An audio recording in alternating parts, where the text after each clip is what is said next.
Hey friends, let's embark on a unique journey of imagination. What if the brilliant strategist Zhuge Liang were alive today, navigating the complex dynamics between the three global superpowers, China, the United States, and Russia, in politics, economics, and military affairs? What kind of strategies might he adopt? Throughout history, Zhuge Liang has shone like a dazzling star, his wisdom radiating across the centuries. As the chief advisor to Liu Bei, he helped establish the Shu Han regime.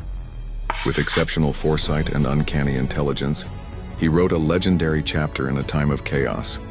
From the precise analysis of the political landscape in the Longzhong Plan, to leveraging the eastern wind to defeat Cao Cao at the Battle of Red Cliffs, and the strategic mercy and force tactic of capturing and releasing Meng Huo 7 times, every one of Zhuge Liang's decisions has become a classic, leaving behind a priceless legacy of wisdom.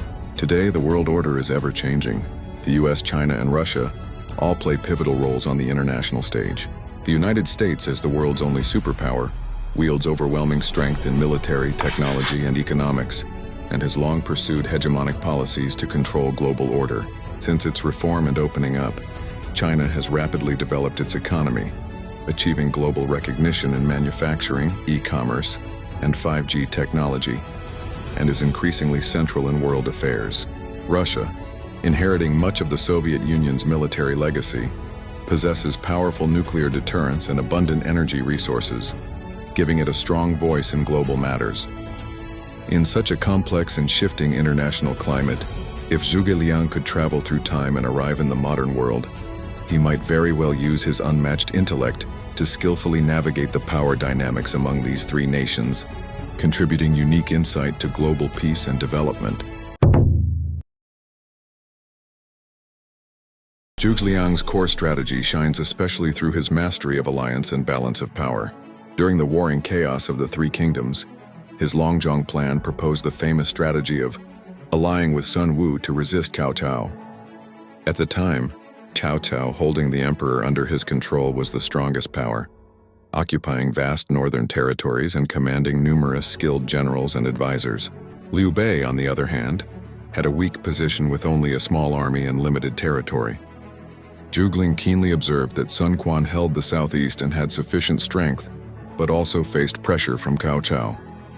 Thus, Zhuge advocated for Liu Bei to form an alliance with Sun Quan to jointly resist Cao Cao. In the Battle of Red Cliffs, the Liu-Sun alliance utilized this partnership effectively. Zhou Yu launched a fire attack and crushed Cao Cao's fleet on the Yangtze River. This battle laid the groundwork for the tripartite division of the empire and significantly hindered Cao Cao's ambitions.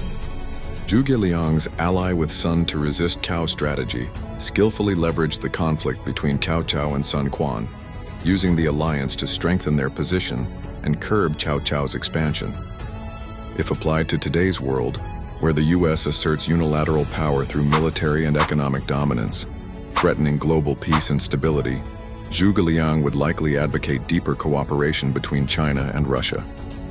The two nations share many strategic interests and oppose hegemonic power politics. Zhuge Liang would aim to create a counterbalance to limit US unilateralism, not through military confrontation, which he would wisely avoid due to the potential for catastrophic loss and global war, but through subtler methods. He might promote China-Russia cooperation in economics, energy, and technology, increasing their collective strength and global competitiveness. Simultaneously, they could coordinate more within international institutions and multilateral frameworks to push for a fairer global order. Zhuge Liang was a master of blending illusion with reality. His empty fort strategy is a classic example. When he lost Jieting due to Ma Su's error, Sima Yi advanced with 150,000 troops toward Zhuge Liang's position in Xicheng, where he had only 2,500 soldiers and no generals. Facing imminent danger, Zhuge Liang opened the gates and sat on the tower calmly playing a zither. Sima Yi, suspecting a trap, retreated. Zhuge Liang turned a desperate situation into a strategic victory by bluffing.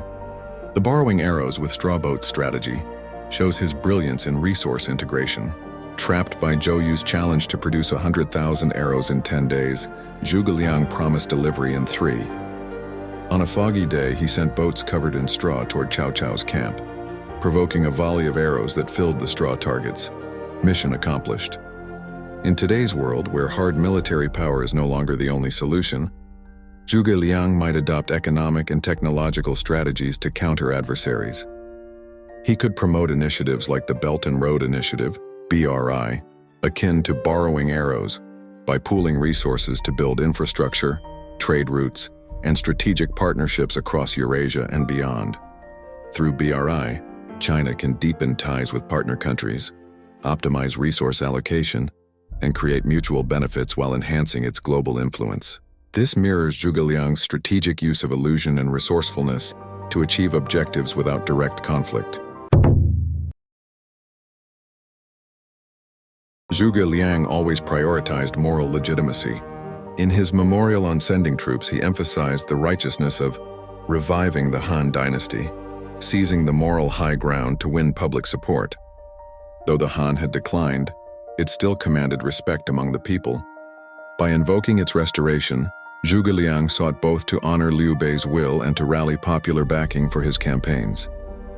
In today's world, the US often interferes in other countries under the guise of human rights and democracy, when in reality it's to preserve its own hegemonic interests. China and Russia emphasize sovereignty and oppose unilateralism. Zhuge Liang would likely promote multilateralism and use platforms like the United Nations to encourage shared responsibility among the US, China, and Russia. At the same time, he would expose the US's misuse of moral rhetoric to justify interference, arguing instead for respect for sovereignty and conflict resolution through peaceful negotiation and diplomacy. United States. With unmatched military and technological power, the US dominates global defense spending and maintains a vast network of overseas bases. It leads in AI, aerospace, biotech, and IT. Zhuge Liang might try to divide America's alliances, especially NATO. Internal divisions and economic ties with Russia could be used diplomatically to weaken US dominance in Europe. China, an economic powerhouse and manufacturing giant with world-leading tech like high-speed rail and 5G. Zhuge Liang might encourage China to deepen regional cooperation through pacts like RCEP to consolidate influence and expand its economic clout. Russia, strong in energy and nuclear deterrence but economically reliant on energy exports. Zhuge Liang would temper its expansionist tendencies while using energy as leverage. He might recommend that Russia diversify its economy and increase cooperation with other nations.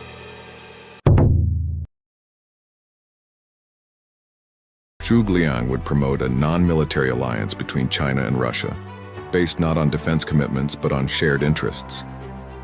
The two nations could co-develop energy and infrastructure projects, like the Arctic shipping route, which is growing in commercial importance due to melting ice. Joint development reduces reliance on US-controlled trade routes and enhances influence in the region. Recognizing the inevitability of Sino-American rivalry, Zhuge Liang would promote cooperation in key global areas such as climate change and space exploration. These shared interests offer opportunities for dialogue and trust building. Cooperation in these fields could also be traded for concessions in trade policy, echoing the flexible alliances of Zhuge Liang's past.